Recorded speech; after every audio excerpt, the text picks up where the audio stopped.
मेरी लिए अनोखा प्यार है तेरा। करूंगा स्तुति तेरी मैं सर्वदा। अनोखा प्यार है तेरा।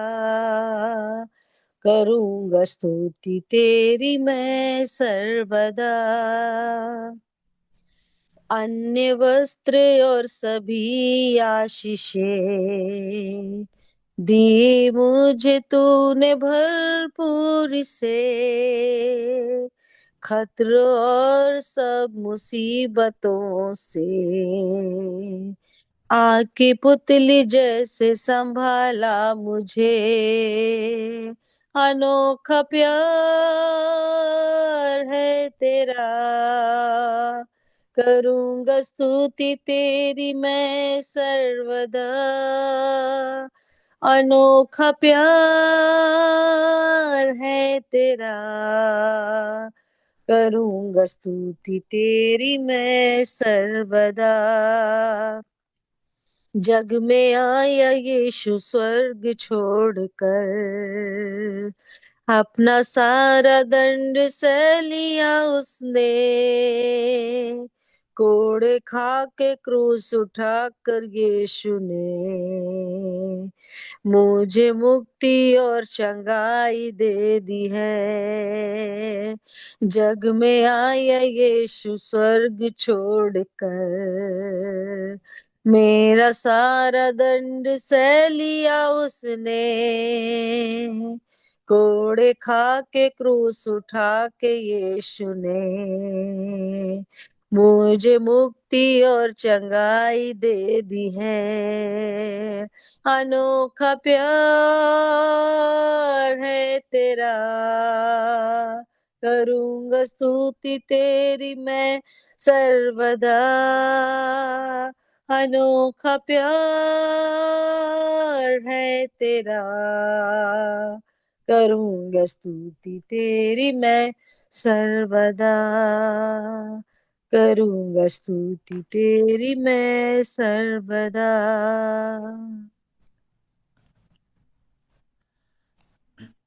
शालोम, शालोम और शालोम।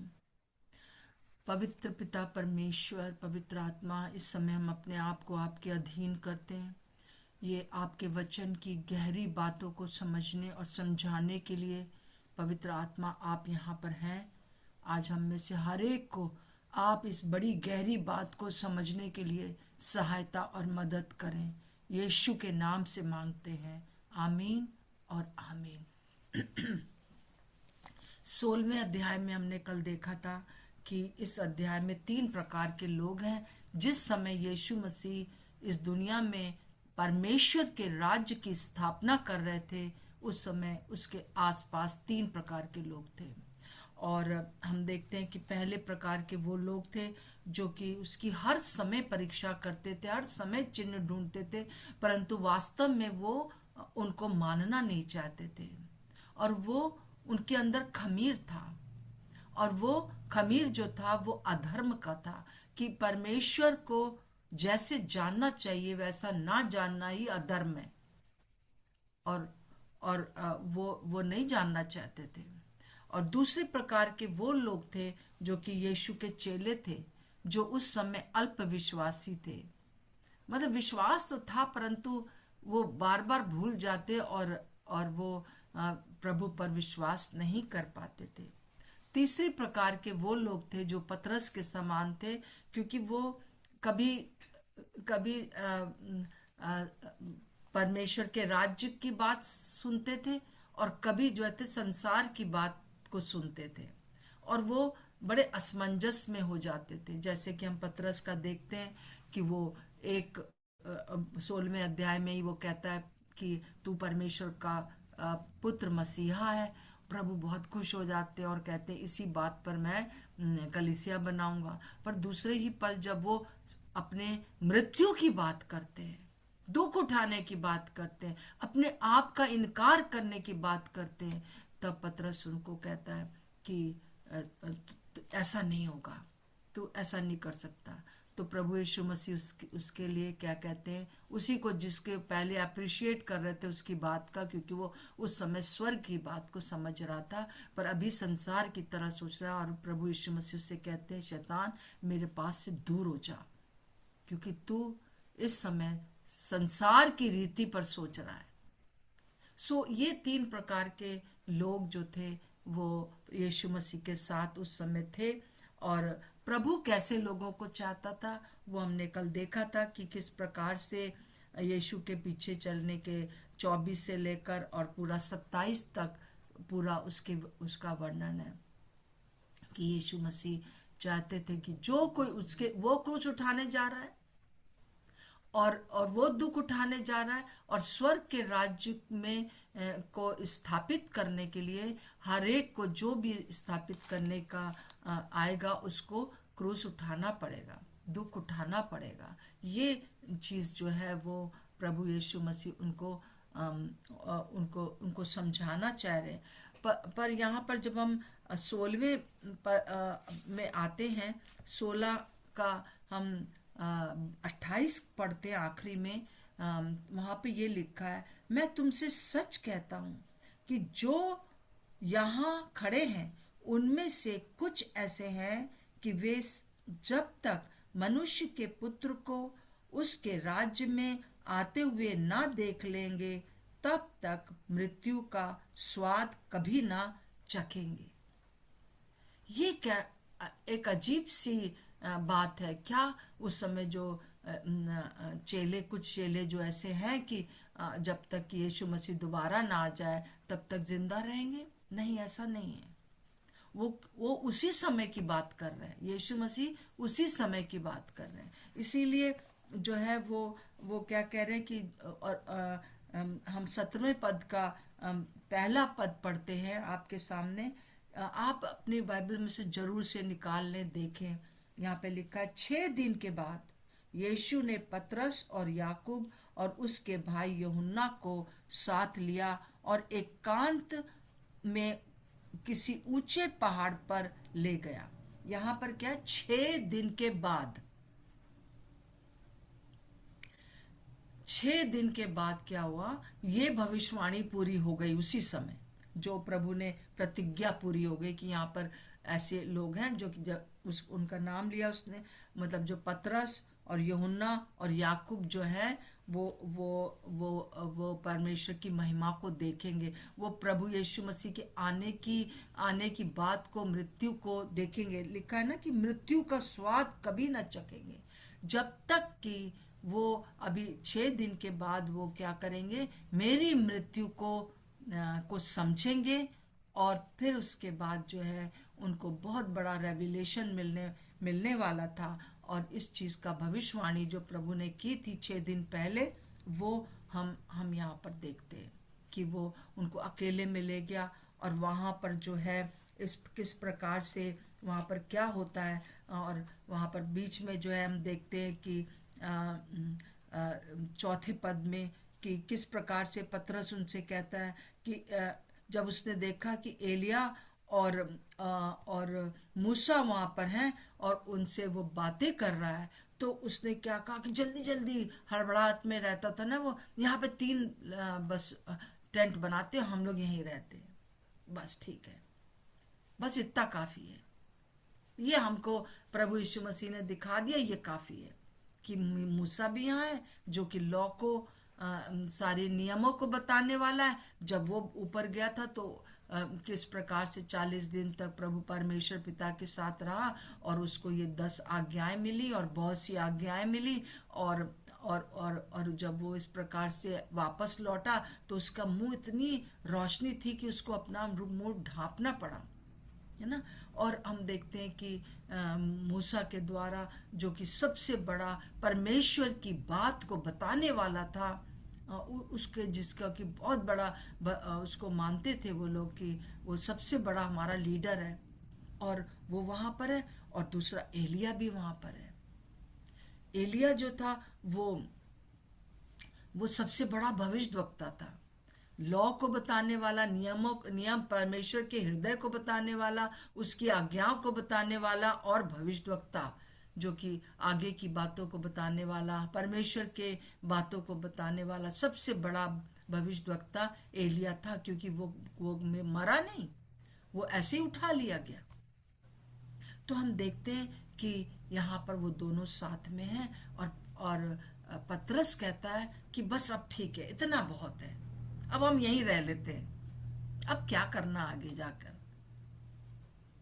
परंतु प्रभु उसी समय क्या होता है, एक आकाशवाणी होती है, और 5वें पद में वो बोल ही रहा था कि एक उजले बादल ने उन्हें छा लिया, और उस बादल में से ये एक शब्द निकला, ये मेरा प्रिय पुत्र है, इससे मैं प्रसन्न हूं, उसकी सुनो।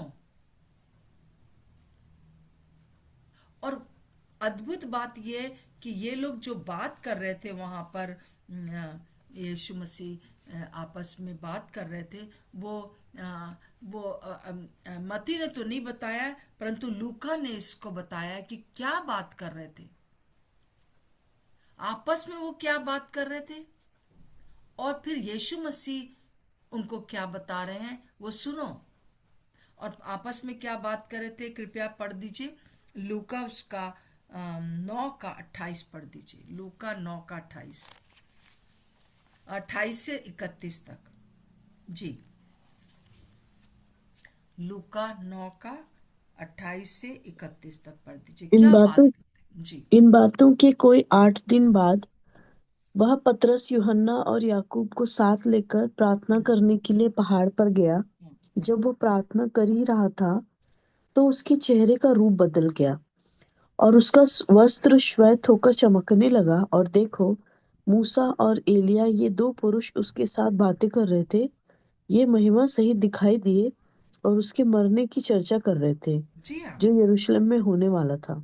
जी हाँ, उसके महिमा, उसकी महिमा सहित दिखाई दिए और उसके मरने की चर्चा कर रहे थे।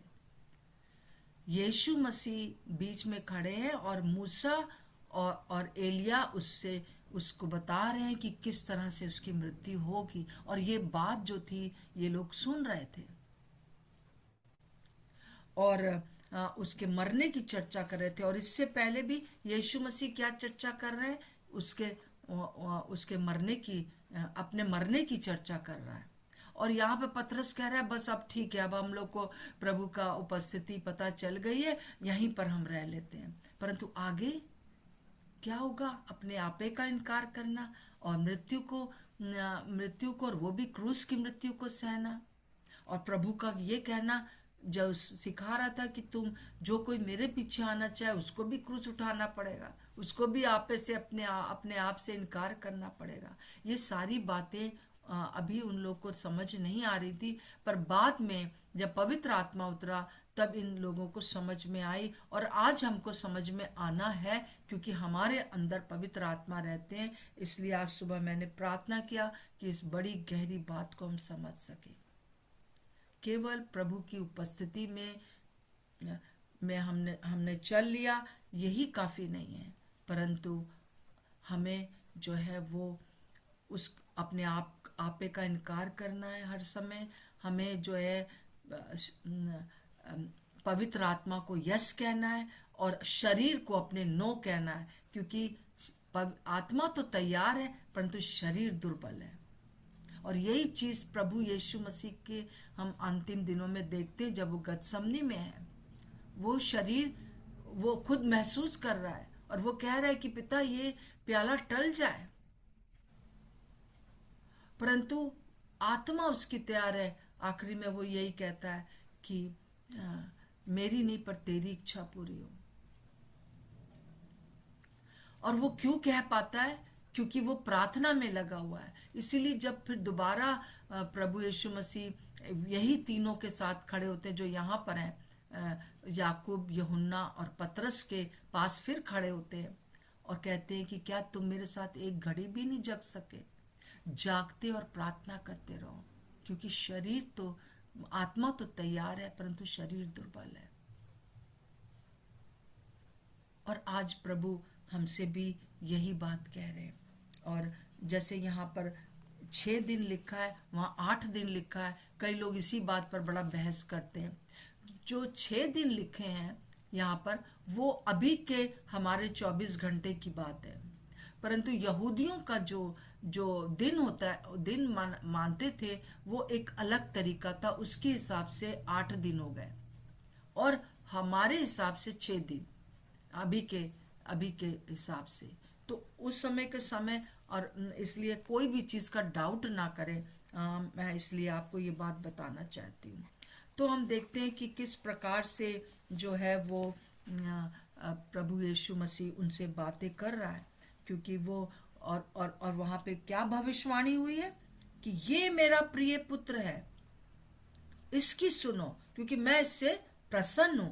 हम 5वें पद में यहाँ पर देखते हैं, देखिए बहुत साफ लिखा हुआ है। ये वो बोल ही रहा था कि ये आवाज आई, क्या आवाज आई कि ये मेरा प्रिय पुत्र है। कौन बोल रहा है? पिता परमेश्वर स्वयं यीशु मसीह को इंट्रोड्यूस कर रहे हैं इन इन इन मामूली से लोगों के सामने, जो कि मछुआरे थे। और परंतु प्रभु इनको बहुत बड़ी जगह पर इस्तेमाल करने जा रहा था, एक प्रकाशन दे रहा था कि अब जो है मूसा की जो व्यवस्था है और जो एलिया का भविष्यवाणी है, वो उससे बढ़कर मेरा ये प्रिय पुत्र है। अब इसकी सुनो, अब इसकी सुनो। और हम देखते हैं कि जैसा कि हम देखते हैं कि लोग आगे चल के प्रभु उनसे कहता है कि नवा पद से आप पढ़ दीजिए, नवा पद से कोई भी पढ़ दीजिए। जी हाँ, 11 तक, जब वे पहाड़ से 12 तक उतर पढ़ दीजिए। हाँ, उतरे, पढ़ दीजिए। तब यीशु ने उन्हें ये आज्ञा दी, हम्म। जब तक मनुष्य का पुत्र मरे हुओं में से ना जी उठे, तब तक जो कुछ तुमने देखा है किसी से ना कहना। इस पर उसने चेलों ने उससे पूछा, फिर शास्त्री क्यों कहते हैं कि एलिया का पहले आना अवश्य है? उसने उत्तर दिया, एलिया अवश्य आएगा और सब कुछ सुधारेगा। परंतु मैं तुमसे कहता हूँ कि एलिया आ चुका है और लोगों ने उसे नहीं पहचाना, परंतु जैसा चाहा वैसा ही उसके साथ किया। इस रीति से मनुष्य का पुत्र भी उनके हाथ से दुख उठाएगा। तब जी हाँ। चेलों ने जी हाँ, पढ़ दीजिए पूरा। तब चेलों ने समझा कि उसने हमसे यूहन्ना बपतिस्मा देने वाले के विषय में कहा है। जी हाँ। तो यहाँ पर एलिया आ चुका, एलिया आएगा, दो बातें प्रभु कह रहे हैं। एलिया के बारे में जब बात हुई है तो आ, वो कह रहे हैं कि एलिया आएगा, मतलब कि वो यूहन्ना बपतिस्मा देने वाले का जो बात है उसकी बात कर रहा है। तो एलिया आ चुका मतलब कि यीशु मसीह के बर्थ के समय हम देखते हैं, आप निकाल सकते हैं लूका उसका 2 अध्याय में जैसे लिखा हुआ है। हम यूहन्ना के बपतिस्मा देने वाले के लिए लिखा है कि जब जब यीशु मसीह, पढ़ लीजिए एक बार। हम कोई पढ़ दीजिए। यहाँ पर लूका 1 का 15 से 17 पढ़ दीजिए। यहाँ पर क्या प्रभु ने उनको बताया है।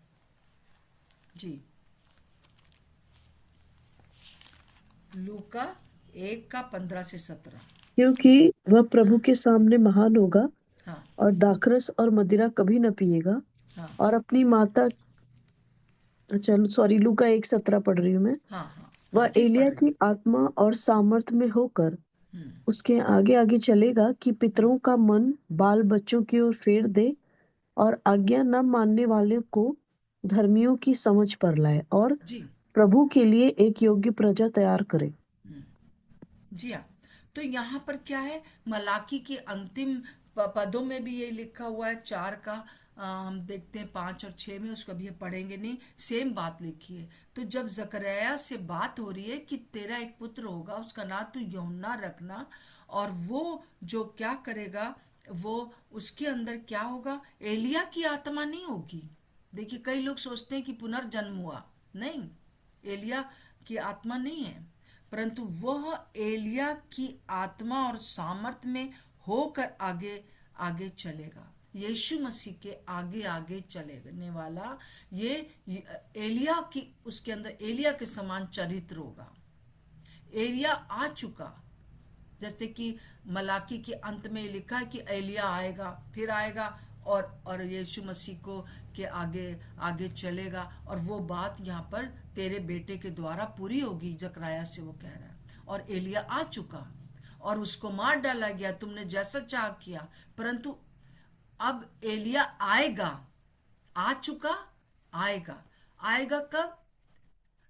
प्रकाशित वाक्य अगर 11 में आप पढ़े तो वहां पर 2 गवाहों के बारे में लिखा है कि अंतिम दिनों में जब जब जब रैप्चर हो जाएगा, उसके बाद बहुत बुरा सताव आएगा 7 साल तक, और 7 साल की आखिरी में मूसा और एलिया गवाह के रूप में आएंगे, और वो एक गवाही देने लगेंगे, किनको? यहूदियों को, कि देखो जो यीशु मसीह आने वाला था वो आ गया, तुमने उसको नहीं पहचाना। ये मूसा व्यवस्था के द्वारा और एलिया भविष्यवाणी की आत्मा के द्वारा कहेगा, देखो ये तुम्हारे लिए भविष्यवाणी थी पर तुमने नहीं माना। तब वो कहेंगे, अरे, तब वो रियलाइज करेंगे, अरे हमने सचमुच में यीशु मसीह को नहीं पहचाना, हम तो सोच रहे थे कि ये जो एंटी क्राइस्ट है उसको हम मसीहा समझ रहे थे, क्योंकि वो मंदिर बना रहा है, वो हमारे सारे रूल्स को करने के लिए कह रहा है, परंतु अंत में वो उनकी क्योंकि वो ये लोग जो होंगे उसको घृणित वस्तु को मंदिर में रखने के लिए मना करेंगे, उसको अंदर जाने के लिए मना करेंगे हैकल में, तो यही एंटी क्राइस्ट जो होगा उनको सताएगा, जैसा कि प्रकाशित वाक्य में लिखा है। तब वो उनको सताएगा, तब वो कहेंगे अरे, और इनकी बात सुनेंगे कि ये मूसा और एलिया सच में कह रहे हैं, और तब वो छाती पीट कर जो है वो पश्चाताप करेंगे, और तब वो पुकारेंगे, क्योंकि उस समय बहुत महाक्लेश होगा इन लोगों के ऊपर, और तब यीशु मसीह आ जाएगा। ये अंतिम दिनों के बारे में आएगा, आ चुका। यूहन्ना के अंदर वो आत्मा नहीं थी कि एलिया की आत्मा उसके अंदर आ गई, पर एलिया का जैसा चरित्र उसके अंदर आएगा, और वो उसको नहीं पहचान पाएंगे। यूहन्ना आ गया और वो उसको यहाँ पर पूरी तरह से क्लियर कर रहा है यीशु मसीह। उस समय तो वो लोग उतना नहीं समझ पाए थे, पर बाद में उन्होंने इस बात को समझा, और यीशु जो भविष्यवाणी हुई है, पिता परमेश्वर क्या कह रहे हैं? पिता परमेश्वर कह रहे हैं कि देखो इसकी सुनो, अब एलिया आ चुका और आएगा, फिर बताएगा हम लोग को, परंतु अभी जो है तुम तीनों जो हो इसकी सुनो, क्योंकि यूहन्ना जो पतरस था वो कलीसिया की स्थापना करने वाला था, उसी के द्वारा कलीसिया की स्थापना हुई, चाहे यहूदियों के बीच में या कर्नेलियुस के घर में अन्य जातियों के बीच में, दोनों संसार में और यहूदियों के बीच में कलीसिया की स्थापना पतरस के द्वारा हुई, और यूहन्ना के द्वारा क्या हो रहा है? अंतिम प्रचार हो रहा है कि अंत में क्या होगा, पर प्रकाशित वाक्य लिखा जाएगा। बहुत ही, अगर आप देखें तो बहुत ही सटीक तरीके से जो है इसमें बातें लिखी हुई हैं जो हमको जानना बहुत जरूरी है। और प्रभु हमसे यही कह रहा है कि देखो तुम एक और भी इस चीज को मैं बताना चाहती हूँ, निकाल लीजिए इब्रानियों 1 का 1 और 2 में यहाँ पर लिखा है, ध्यान से सुनिएगा, है ना। और यहाँ पर लिखा है पूर्व युग में, इब्रानियों 1 का 1 और 2, पूर्व युग में परमेश्वर ने बाप दादों से थोड़ा थोड़ा करके और भांति भांति से भविष्यद्वक्ताओं के द्वारा बातें की। इन अंतिम दिनों में, मतलब यीशु मसीह का जिस समय ये पहली कलीसिया थी, उस समय इन अंतिम दिनों में हमने पुत्र के द्वारा बातें की, उसने पुत्र के द्वारा बातें की, जिसे उसने सारी वस्तुओं का वारिस ठहराया और उसी के द्वारा सारी सृष्टि की रचना हुई है। तो यहाँ पर क्या बताया जा रहा है, पौलुस क्या बता रहा है? वो ये बता रहा है कि ये जो यीशु मसीह, तुम इसकी सुनो, क्योंकि ये इन अंतिम दिनों में अब जो है, वो पहले वो भविष्यवक्ताओं के द्वारा बातें किया करता था, बाप दादाओं के द्वारा बातें किया करता था, पर इन अंतिम दिनों में वो यीशु मसीह के द्वारा बातें करेगा। और तुम इसकी सुनो। और ये जो है वो ऐसा नहीं है कि परमेश्वर का पुत्र होने का मतलब ये नहीं है कि कि वो परमेश्वर की एक वाइफ है और उसका एक बच्चा पैदा हो गया है और वो यीशु मसीह। नहीं नहीं नहीं, इकलौता तरीका प्रभु यीशु मसीह को जानने का, पिता परमेश्वर को जानने का। हाँ, हम देखते हैं इसको, हम वो कह रहा है ये एलोहीम है, ये एलोहीम है, इसके द्वारा सारी सृष्टि हुई है, देखो तुम। और इसको यूहन्ना ने और भी ज्यादा अद्भुत रीति से इस बात का वर्णन किया है। देखिए यहाँ पर लिखा हुआ है कि यूहन्ना उसका पहला अध्याय और उसकी पहली 3 वर्सेस कोई पढ़ दीजिए। जी हाँ, 3 पढ़ दीजिए। यूहन्ना 1 का 1 से 3।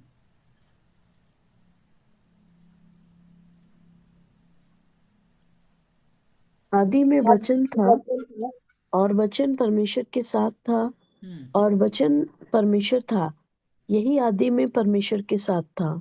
सब कुछ उसी के द्वारा उत्पन्न हुआ और जो कुछ उत्पन्न हुआ है उसमें से कोई भी वस्तु उसके बिना उत्पन्न नहीं हुई। जी, तो यहाँ पर क्या है? आदि में वचन था। सृष्टि जो हुई वो वचन के द्वारा हुई। ये परमेश्वर पिता ने कहा और हो गया, उजाला हो गया। और यही गॉड क्रिएशन करने वाला यही है, ये एलोहिम है, ये मेरा वचन है।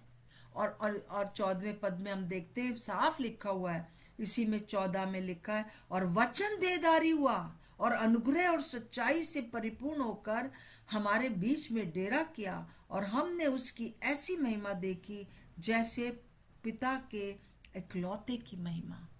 जैसे पिता के इकलौते बेटे की महिमा नहीं, इकलौते की महिमा। मेरे पीछे बोलिए, कई दफा हम लोग बड़े कंफ्यूज हो जाते हैं। जैसे पिता के इकलौते की महिमा, इकलौता तरीका पिता परमेश्वर को जानने का। त्रिएक परमेश्वर है, तीनों एक हैं, अलग नहीं है। और यहां पर जो पिता है वो पुत्र को इंट्रोड्यूस कर रहा है, जो कि वचन जो उसके मुंह से निकलता है वो उसने देह को धारण कर लिया और वो इस पृथ्वी पर आ गया और कह रहा है कि ये जो कह रहा है इसकी सुनो। पहले मैंने तुम लोगों से बाप दादाओं के द्वारा बातें की, किसी किसी के द्वारा, फिर भविष्यवक्ताओं के द्वारा बातें की, पर इन अंतिम दिनों में मैं अपने पुत्र के द्वारा तुमसे बात कर रहा हूं।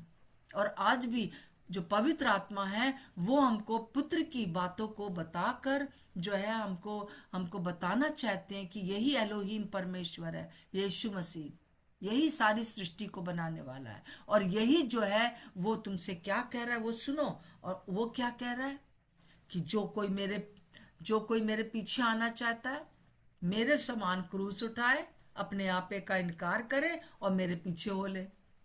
मेन बात ये। और जो यहाँ पर जो मूसा और भविष्य एलिया बात कर रहे हैं आपस में, वो भी यही बात कर रहे हैं। किसकी बात कर रहे हैं? उससे उसको बता रहे हैं कि तुम्हारी मृत्यु ऐसे होगी। जो लूका उसको बहुत अच्छे से बताता है इस बात को, मती नहीं बताता है परंतु लूका बता रहा है। तो हमने खास तौर से मैं आपके सामने ये रखना चाहती हूँ कि प्रभु यीशु मसीह क्या कह रहे हैं, और वही आज हमारे लिए भी है। आइए हम लोग निर्णय लें। जिस कारण से यीशु मसीह आए, जो एलोहीम परमेश्वर था, जिसने सारी सृष्टि की रचना करी, वो मूसा से बढ़कर था, और वो मूसा से बढ़कर है और वो एलिया से भी बढ़कर है। अभी तक यहूदी लोग सिर्फ इन दोनों को बहुत मानते आ रहे थे, परंतु यीशु मसीह को नहीं मान रहे थे। परंतु वो कह रहा है इन तीन यहूदी लोगों से, पतरस, यूहन्ना और याकूब से, कि देखो ये ये है, इसकी सुनो, अब इसकी सुनो, अब जो ये कह रहा है उसकी सुनो। न्यू टेस्टमेंट पूरा जो जो नया नियम है वो यीशु मसीह का ही तो सुसमाचार है। अब इसकी सुनो। अब इसके द्वारा जो जो मैं बात करूंगा, पवित्र आत्मा तुम्हारी सहायता करेंगे। पवित्र आत्मा तीसरा व्यक्तित्व, वो भी ये नहीं है कि कोई बड़ा है कोई छोटा है, तीनों बराबर है, तीनों एक हैं। क्योंकि हालेलुया, प्रभु का धन्यवाद हो। और वो क्या कह रहा है, तीन बातों का आज हम निर्णय लेंगे। हम अपने आप का इनकार करेंगे यीशु मसीह के समान, उसकी सुनेंगे, और हम अपना क्रूस उठाएंगे। जब तक हम अपने आप का इनकार नहीं करेंगे, जब तक हम अपने शरीर को नो नहीं कहेंगे, तब तक हम आत्मा को यस नहीं कह पाएंगे। तो हर समय यही क्रूस उठाना है। जरूरी नहीं कोई आके आपको मारे पीटे, परंतु अगर आपने उपवास रखा है और आपको बहुत भूख लगती है, तो यही एक एक आपके लिए क्रूस उठाना है कि आप खाने को नो कहेंगे और पवित्र आत्मा के साथ समय बिताने को यस कहेंगे। उसकी आवाज सुनने के लिए जो आप परिश्रम करेंगे उसको यस कहेंगे।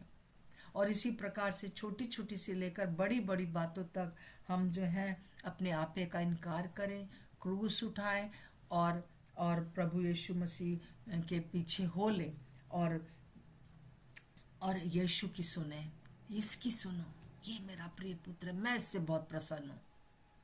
ये इकलौता तरीका है, मैं अपने आप को प्रकट कर रहा हूं अब इसके द्वारा। और उसके बाद यीशु मसीह ने कहा, अब मैं जाता हूं और मैं एक तुम्हारा सहायक भेजूंगा, पवित्र आत्मा। एक परमेश्वर यहाँ पर इन्वॉल्व है हम लोगों की बातों के लिए। हम केवल बहुत सी बार एक अच्छा अनुभव हो जाता है, बहुत सी अच्छे अच्छे हमारे अंदर बहुत सी अच्छी गवाहियां हो जाती हैं, वो काफी नहीं है। मूसा को देख लेना या एलिया को देख लेना या यीशु मसीह को इस प्रकार से देख लेना काफी नहीं है, उनकी उपस्थिति काफी नहीं है। परंतु वो कह रहा है कि अब जो जो जो जो वो कहे उसकी सुनो। वो इकलौता तरीका है पिता परमेश्वर को जानने का। यीशु मसीह और पवित्र आत्मा एक ही बात करते हैं, और यीशु मसीह वचन है, और वचन के द्वारा ही बार बार वही आ जाता है ना, वचन के द्वारा ही होता है, और इस वचन को हमें सुनना है। आइए हम लोग प्रार्थना करेंगे। मैं विश्वास करती हूँ कि आपको ये बात समझ में आ गई होगी कि किस प्रकार से प्रभु यहाँ पर क्या बात कर रहे हैं, क्यों ये तीनों लोगों को क्यों दिखाने का जरूरत थी। और जब तक ये लोग देख नहीं लेंगे तब तक इनकी मृत्यु नहीं होगी, है। ये लोग मतलब देखेंगे। ये उसका प्रभु का मतलब ये नहीं था कि मतलब कि अभी तक जिंदा रहेंगे ये तीनों के तीनों, नहीं। उसका मतलब था कि ये लोग देखेंगे, और 8 दिन के बाद हमारी टाइम के अनुसार और 6 दिन के अनुसार, नहीं, 6 दिन का हमारा है और 8 दिन का उनका, उस समय के कैलेंडर उसके अनुसार, टाइमिंग के अनुसार वो दिन कैलकुलेट किए जाते हैं। तो हम प्रभु को धन्यवाद दे, हर एक चीज कितनी अद्भुत रीति से लिखी गई है। आइए हम इस चीज का अनुभव कर सकें। मैं चाहती हूँ आराधना, आप प्रार्थना करें, फिर उसके बाद मैं भी प्रार्थना करूंगी। आराधना जी।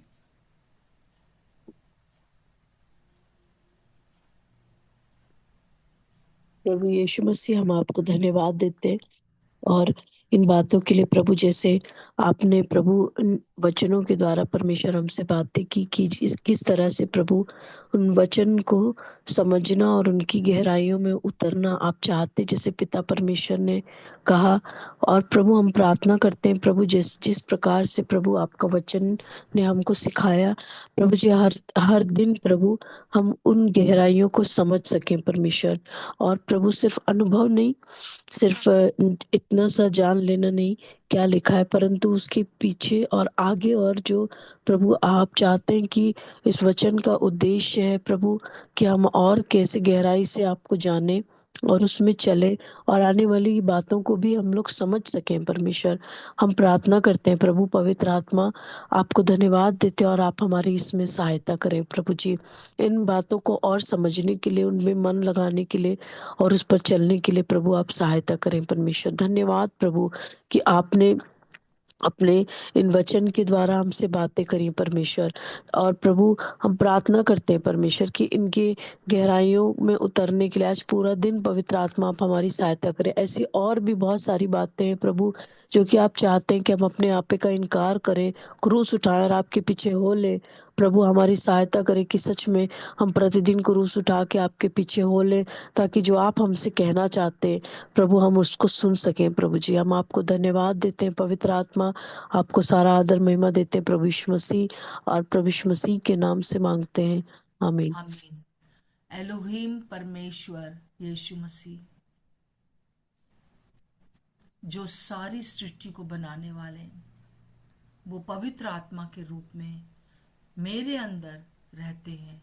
आप सब बोल सकते, एलोहीम परमेश्वर यीशु मसीह, आप जो सारी सृष्टि को बनाने वाले हैं, आप मेरे अंदर रहते हैं पवित्र आत्मा के रूप में। आज मैं आपकी सुनना चाहती हूँ,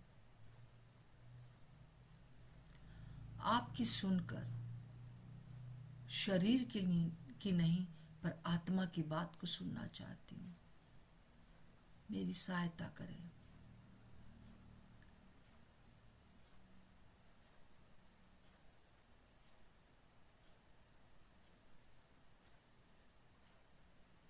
धन्यवाद प्रभु। प्रभु हमारे मन की आंखों को और ज्योतिर्मय कर दीजिए कि हमें ज्ञान और प्रकाशन का आत्मा दीजिए, ताकि हम इन दिनों में इन गहरी बातों को समझ सकें और सुन सकें और वही कर सके जो आप हमसे चाहते हैं। प्रभु जितने लोग यहाँ जुड़े हैं और जितने लोग बाद में वीडियो देखेंगे और दोबारा देखेंगे और नोट्स बनाएंगे, उन सब को भी आज प्रभु पवित्र आत्मा पूरी तरह से ये बात समझ में आ जाए। आज जिस प्रकार से आप अपने इन तीनों चेलों को बोल रहे थे कि इसकी सुनो, आज हमसे भी आप यही कह रहे हैं, मेरे वचन में जो लिखा है उसकी सुनो, जो वचन को मनादी करते उनकी सुनो। पवित्र प्रभु, आज हम आपसे पवित्र आत्मा आपकी सहायता चाहते हैं, यीशु मसीह के नाम से मांगते हैं, आमीन और आमीन। आज दिन में जब मैं आपको भेजती हूँ, हालांकि देर हो जाती है मुझे भेजते हुए, परंतु मैं जब आपको भेजती हूँ, कृपया एक बार और इस वचन को सुनिए। इसको ऐसे ही न टाल जाइए, परंतु उसको मनन करिए, मनन करिए, मनन करिए, तो आपको ये बड़ी बड़ी और गहरी बातें प्रभु बताते जाएंगे। प्रभु आपके साथ हैं। और आज फ्राइडे है, अब कल और परसों नहीं मिलेंगे, परंतु मैं चाहती हूँ कि अभी तक जो ये विशेष रूप से ये जो आज की बातें दोनों दिन दोहराते रहिए कि प्रभु हमसे क्या कहना चाह रहे हैं। जो यूहन्ना, पतरस और याकूब से कहना चाहते हैं, वो हमसे कहना चाहते हैं। और इसको दोहराते रहिए, एक बार और सुनिए, एक बार और सुनिए, और तब जो है आपको और अच्छे से समझ में आता जाएगा। पिता परमेश्वर से मांगिए, प्रभु मैं आपकी सुनना चाहती हूँ। प्रभु का धन्यवाद हो। तो सबको जय मसीह की। जय मसीह की जय आंटी जी, मसीह जय की मसीह आंटी की जी। जय मसीह की आंटी जी, जय मसीह मसीह सही की। भाई, जय जय मसीह मसीह की की आंटी, जय जय मसीह मसीह की, सबको। जय मसीह जय की मसीह जय मसीह दीदी, की दीदी, जय मसीह की सबको। सब सबको जय मसीह की। Thank you aunty. आवाज सुनने पाए, ये मेरी जय में मसीह की सिस्टर, प्रार्थना सबको है। जय मसीह मैं भी की। सुनने पाऊं, आप मेरे लिए भी प्रार्थना करते रहें। जय मसीह की दीदी। शालोम, शालोम और शालोम।